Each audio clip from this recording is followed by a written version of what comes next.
Hello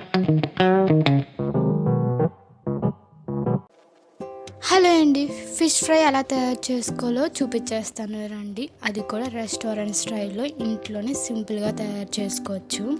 first మనం చేపలన్నింటినీ salt వేసుకొని బాగా వాష్ చేసుకోండి, ఒక 2 to 3 times. ఇప్పుడు మనం మసాలా రెడీ చేసుకుందాము. ప్లేట్లో అల్లం వెల్లుల్లి పేస్ట్, 1 స్పూన్ కారం, 1 స్పూన్ ఉప్పు, ఇంకా 1/2 స్పూన్ పసుపు, 1 స్పూన్ చికెన్ మసాలా, ఇంకా ఒక నిమ్మకాయ రసం తీసుకుందాము. ఇంకా ఆయిల్ యాడ్ చేసుకొని దాన్ని మనం బాగా మిక్స్ చేసుకుందాము. ఇంకా మనం మసాలా రెడీ అయిపోయినట్టే. ఇంకా చేపలన్నిటికీ మసాలా అప్లై చేసుకుందాం. ఆ చేపలన్నిటినీ ఒక బాక్స్లో పెట్టుకుందాము. 1 hour పాటు ఫ్రిడ్జ్లో పెట్టుకుందాం. 1 hour తర్వాత మన రూమ్ టెంపరేచర్ వచ్చేంత వరకు మనం చేపల్ని బయట పెట్టుకుందాము.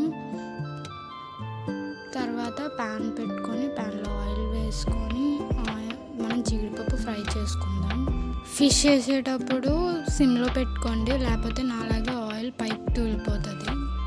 ఇంకా ఫిష్ ఫ్రై అయిపోతే ఇంకా మన ఫిష్ ఫ్రై రెడీ అయిపోయినట్టే. ఇంకా టేస్ట్ వచ్చేస్తే చాలా బాగుంది. అంతే గైస్ ఈ వీడియోకి. Thank you so much for watching. Bye. Next వీడియోలో కలుద్దాం.